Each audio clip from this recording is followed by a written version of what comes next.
comprehensive. They're comprehensive. If someone specializes in one thing, they may not get the whole other thing coming at them.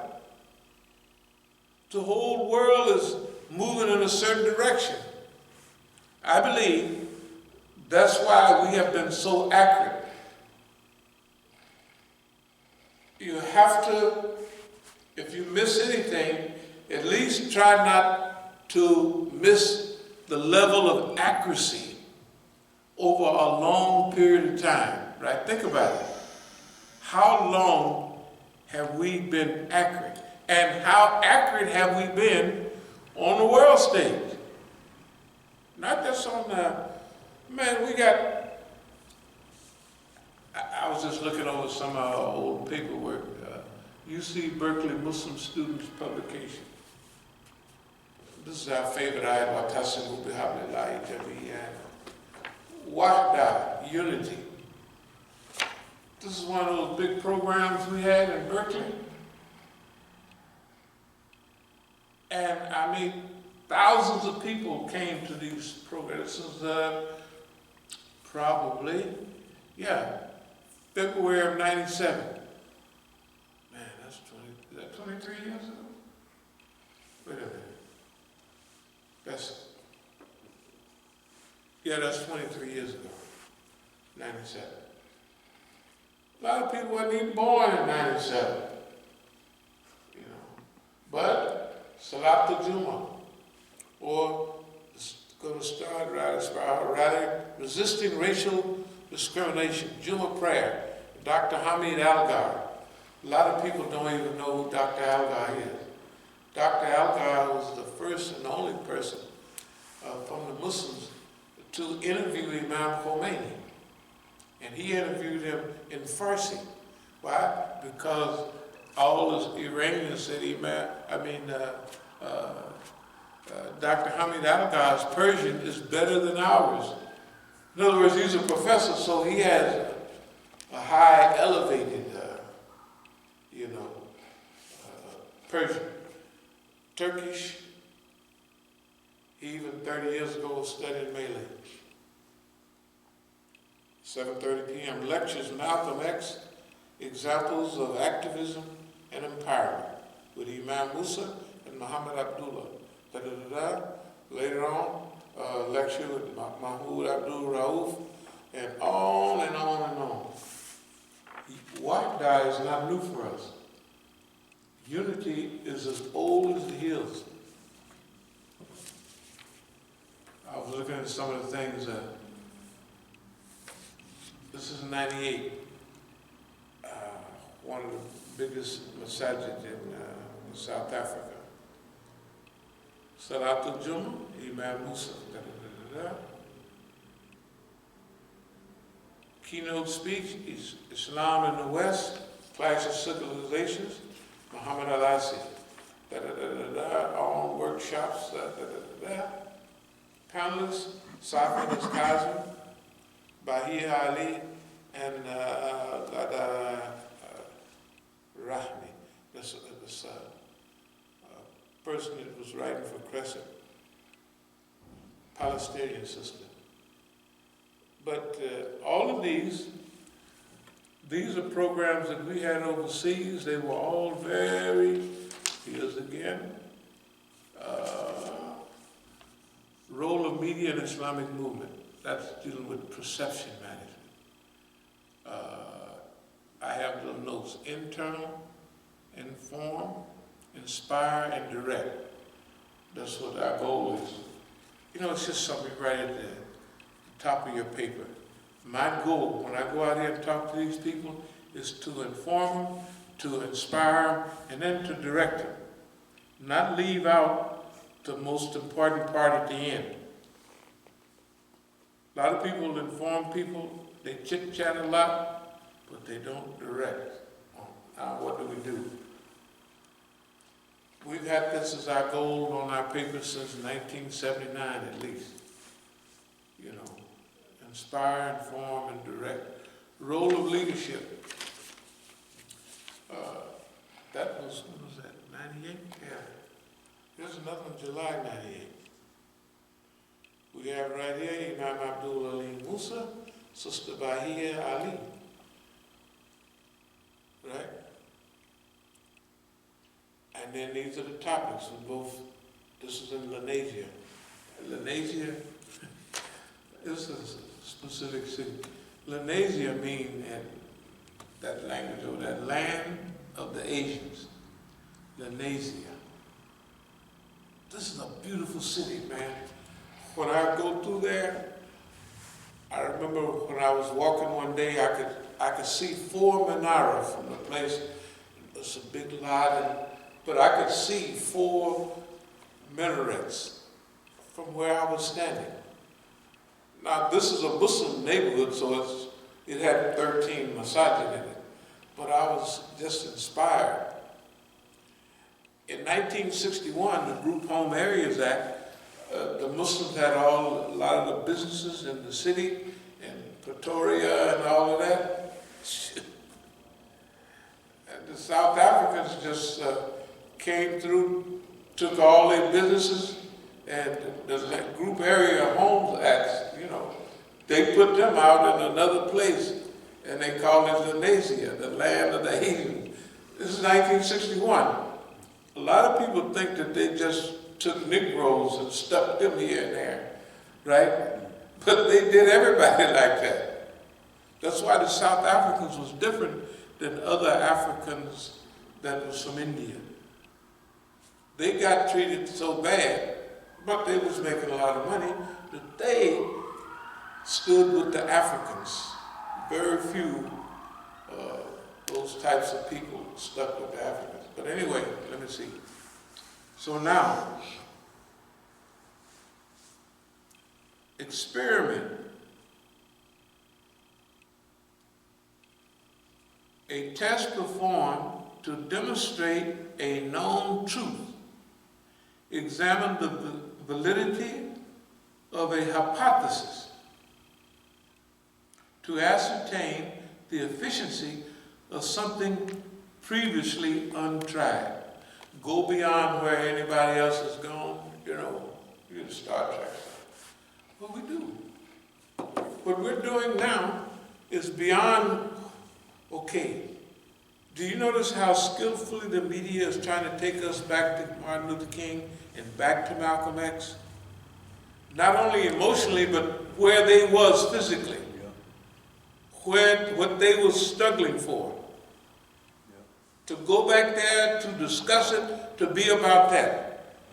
Do you notice that the only people talking about, let's move ahead, let's write our own future, let's rewrite our own future, right? Let's rebuild our own future. Let's step into our own future. Let's visualize where in the world we want to go.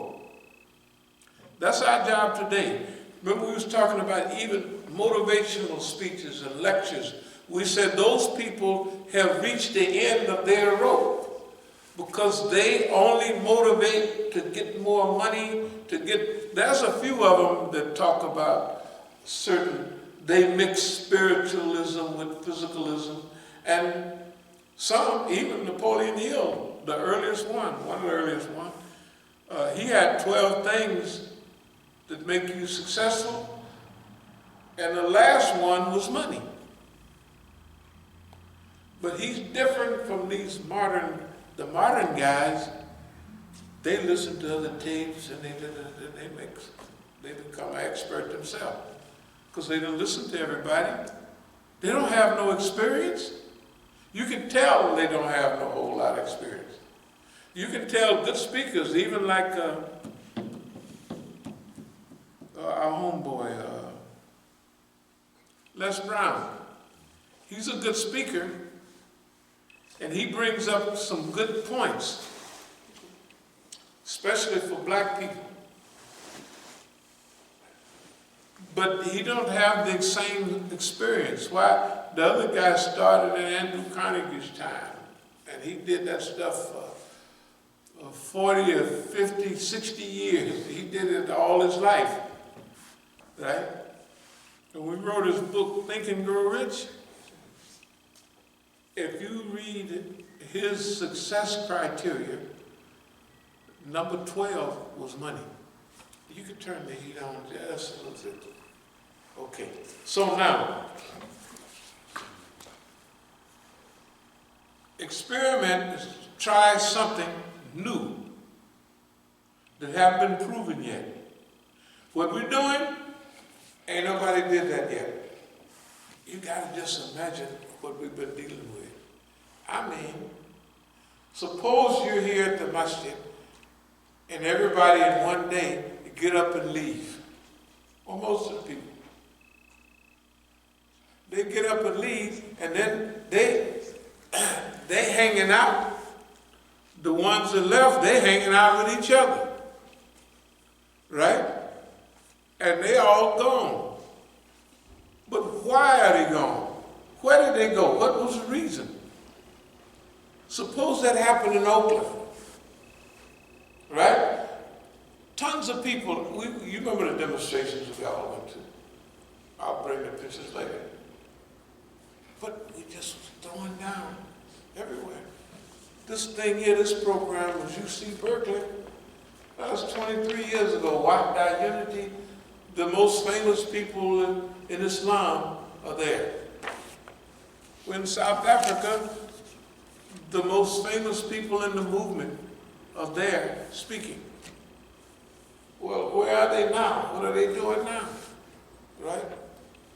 How many were comprehensive? How many made an analysis of what we're doing then? See, at first we need, decades ago, where are we now? What, you know? Okay, what's going on in the movement? That's why this book, Stages of Islamic Revolution, was so important. Dr. Kaleem Siddiqui. Well, what about going beyond Dr. Kaleem Siddiqui? Very good subjects. Let me see if I can pop up a few here.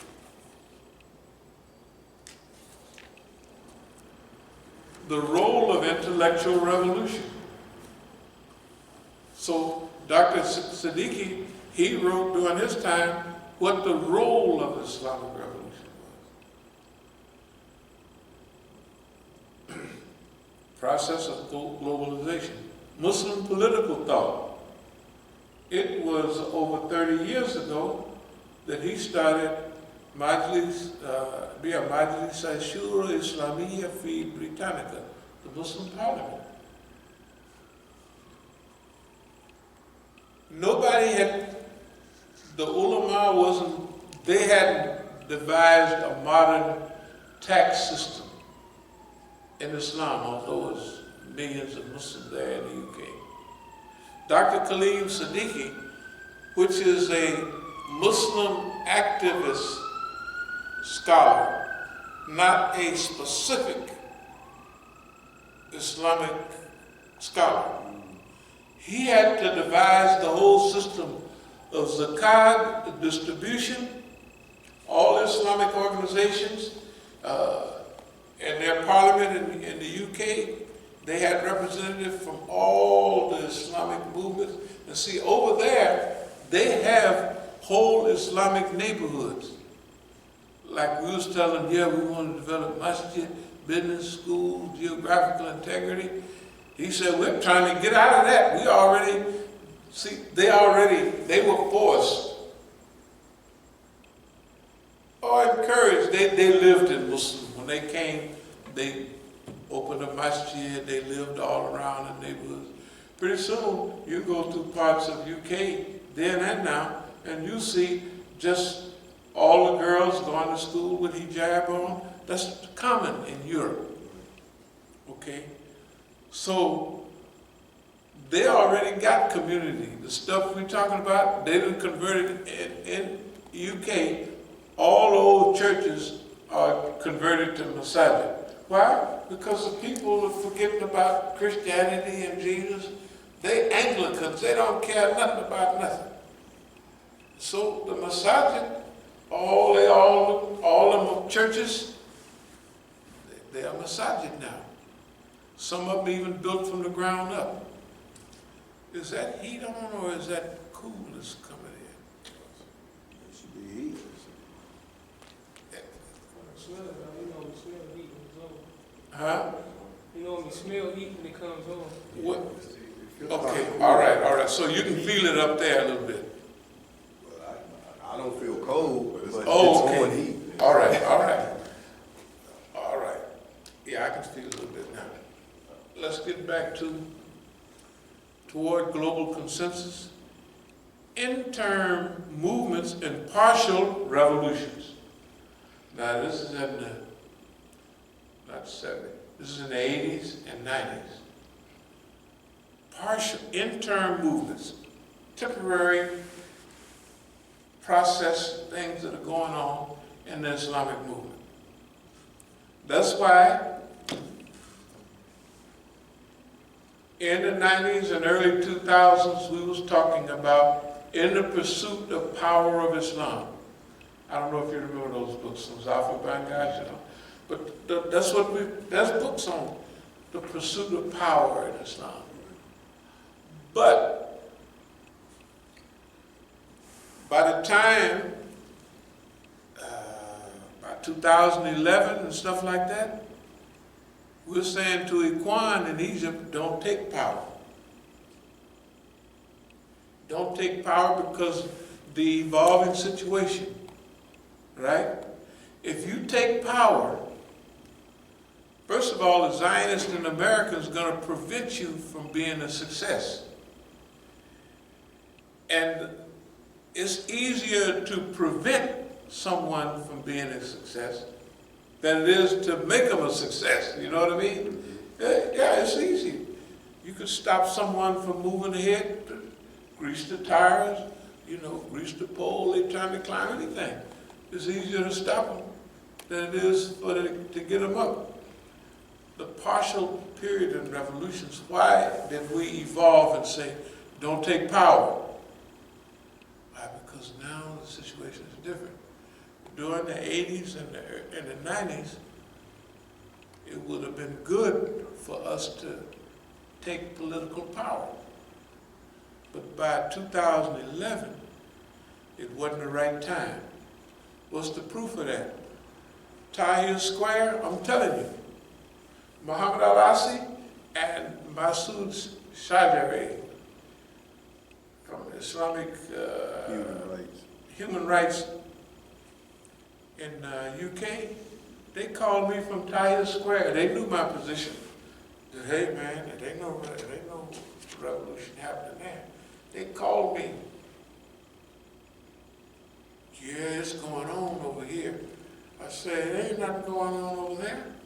There ain't gonna be no revolution. And lo and behold, the people got to jumping up and down. They killed thousands of Ikhwan al-Muslimin, right? The president, they took him out of power and put him in jail, and he died in prison 3 years ago. Don't take power. In Tunisia, al-Nahda took the hint. So they took power at first, then they backed out. Why? Because if you take power, they'll stop you from being a success, and they'll blame all the problems on you. And that's what they did in Egypt, right? And they was heading that way in Tunisia. But al-Nahda, see, we talk about this, Ikhwan al-Muslimin and al-Nahda, Rashid Ghannouchi, these are all the people that were participating in all these programs in the 80s and 90s. We knew them firsthand. We know all of these people that was getting ready to take power. We were all these conferences all over the world. So that's why we said it ain't good. And we told the Ikhwan, and we said it in lectures here, ain't gonna be no Arab Spring. You ain't heard nobody say that. It ain't gonna be no Arab Spring. And it wasn't any Arab Spring. Okay, so now, experiment, usually it might mean that you become an expert or experienced. A person with a high degree of skill in or knowledge of a specific subject. That means that they made research and study for so long, they become an expert in their field. So, if revolution and evolution is a thing that's going on around the world, right? Then you study that and eventually you become an expert in that field. And all the stuff we've been studying, it's not only Dr. Siddiqui. Movement, power, and achievement, Islamic revolution and the Islamic State, process of error, deviation, correction, and conversion, or convergence in Muslim political thought.